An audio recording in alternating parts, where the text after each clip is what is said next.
नमस्कार दोस्तों। तो आप सभी का ज्ञान विस्तार क्लासेस में स्वागत है। और आज हम सीखने वाले हैं निकलम सूत्र से गुणा करना। इसमें आपको देखना है कि 10 को आधार मानकर आपको निकलम सूत्र से गुणा करना सीखने वाले हैं। तो अच्छे से ध्यान से समझिएगा। इसकी जो 3 पैटर्न होते हैं गुणा करने के, उन तीनों के बारे में हम इसमें चर्चा करने वाले हैं। तो सबसे पहले एक एग्जाम्पल लिया है हमने 12 गुणा 8, यानी कि 12 को 8 से आपको गुणा करना है, वो भी निकलम सूत्र से। तो आप किस प्रकार से करेंगे वो सीखिए। सबसे पहले अपन लिखेंगे एक संख्या और एक साइड में लिखेंगे विचलन। विचलन का मतलब होता है अंतर। क्या होता है? अंतर। अब हम देखते हैं कि संख्या हमारी एक दे रखी है आपको 12, और इसका विचलन यानी कि 10 को आधार मानते हैं, तो 10 से 12 कितना ज़्यादा है, यानी कि 10 के बाद अगर हम उसमें +2 जोड़े तो क्या बन जाएगा? 12। तो +2 क्या हो गया? इनका अंतर हो गया 10 और 12 के बीच में, तो इसको अपन विचलन कहते हैं। उसके बाद दूसरी संख्या है 8। 8 और 10 के बीच में जो विचलन है वो है -2 का। ठीक है। अब इन चीज़ों को लिख देना है। इस चीज़ को ध्यान रखना है कि पहले संख्या लिखनी है, जो एज इट इज़ अपने गुणा जिन संख्याओं को करना है उनको लिख देंगे 12 और 8। विचलन आपको कहाँ से लिखना है कि 10 आधार लेते हैं, तो 10 में कितना ऐड करें कि 12 बन जाए, तो +2 ऐड करेंगे।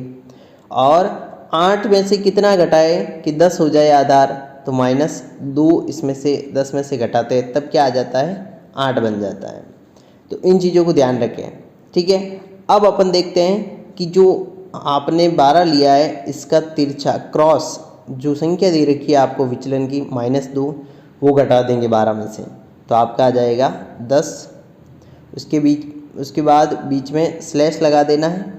उसके बाद जो विचलन की संख्याएं हैं +2 और -2, इनको आपस में क्या करना है? गुणा करना है आपको।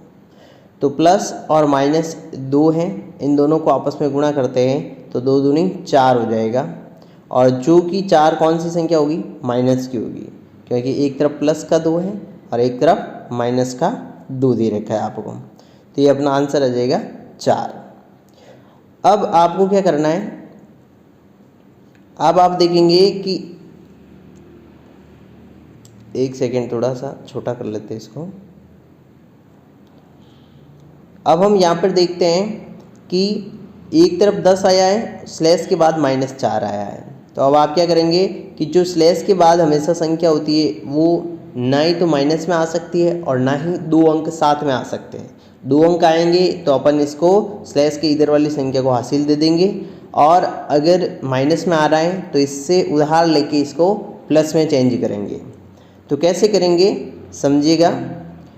यहाँ पे 10 आ गया और इधर -4 है, तो अपन मानते हैं कि -4 के ऊपर कोई संख्या नहीं दे रखी, तो 0 होती है। क्या होती है? 0। तो यहाँ पे कुछ नहीं होता है तो 0 होता है। और अपन ने 10 में से एक उधार ले लिया बोरो, तो क्या बन गया? यहाँ पे 10 बन गया, और 10 का इधर क्या बच जाएगा आपका? 9। ठीक है। अब आप देखेंगे कि 10 में से यदि 4 को घटाते हैं तो कितना बचेगा आपका? 6, प्लस का 6 आ जाएगा। और इधर में से 10 में से अपन ने एक उधार दे दिया था, तो इधर 9 बचा है स्लैश के इधर।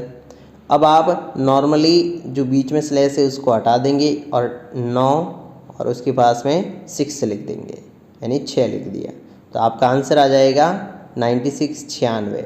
12 और 8 को निकलम विधि से यदि गुणा करते हैं तो इस प्रकार से आपको इन स्टेप को फॉलो करना है और आपका आंसर निकल कर आएगा 96 यानी 96। ठीक है।